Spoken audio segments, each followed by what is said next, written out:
Si je vous dis qu'en moins de 3 minutes, vous allez apprendre à gagner du temps et peut-être à devenir un auteur à succès, comment, me demanderez-vous? Eh bien, grâce à Xavier Delangagne, pas que lui, surtout grâce à son ouvrage. Bonjour Xavier. Bonjour. Votre ouvrage, donc, la méthode Map Writing.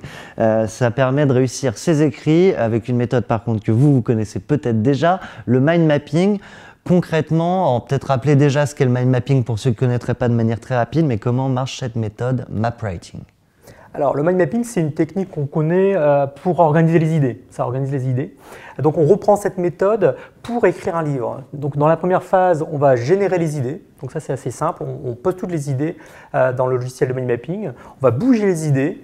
À partir des idées, le plan va émerger tout seul. C'est ce qui est intéressant. D'habitude, on réfléchit à son plan voilà. Et qui n'est pas forcément toujours le bon. Non.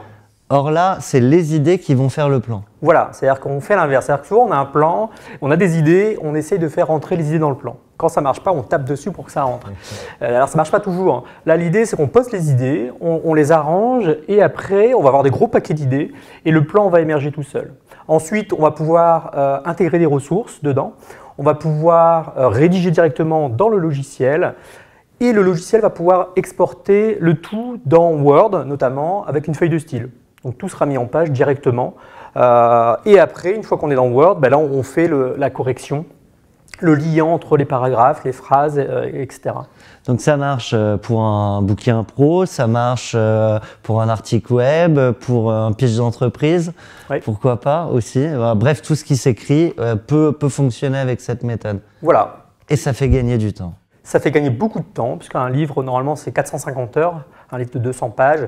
Là, nous, on met 150 heures, tout compris, pour écrire un livre de 200 pages. Donc, on a un outil qui fonctionne. Ça fait pourtant pas de nous, forcément, un bon auteur. Un conseil peut-être pour mieux écrire après, une fois qu'on a le rendu final sur Word? L'idée, après, c'est d'avoir des techniques pour simplifier les phrases. C'est vrai qu'à l'école, on ne nous a pas appris à bien écrire. On a dit écris bien, ok, par des choses simples, aller à l'essentiel, faire court, mais concrètement, on fait comment? Quelle est la recette? Des choses simples, c'est de faire des phrases, par exemple, de rédiger des phrases de 12 mots. Pourquoi? Parce que la mémoire de travail, enfin notre mémoire à court terme, est limitée en capacité. Deuxième technique, ça peut être d'éviter les phrases négatives. Ça peut être de transformer les phrases du passif à l'actif. C'est toutes des petites recettes qui permettent le fameux, la souris est mangée par le chat. Voilà. En fait, le chat a mangé la souris. C'est beaucoup plus simple. Ouais. Beaucoup plus court et en termes de compréhension, c'est beaucoup plus simple pour votre cerveau à comprendre. Surtout, par exemple, pour les phrases négatives, votre cerveau retire la négation. Si je vous dis ne pensez pas à un éléphant rose, mais vous pensez à un éléphant rose. Donc ça ne sert pas à grand chose en fait. Demain, tous les ouvrages seront écrits comme ça? Pourquoi pas? Aux États-Unis, il y a déjà beaucoup de livres écrits comme ça, que ce soit des livres de non-fiction et même des romans, des thrillers sont écrits comme ça.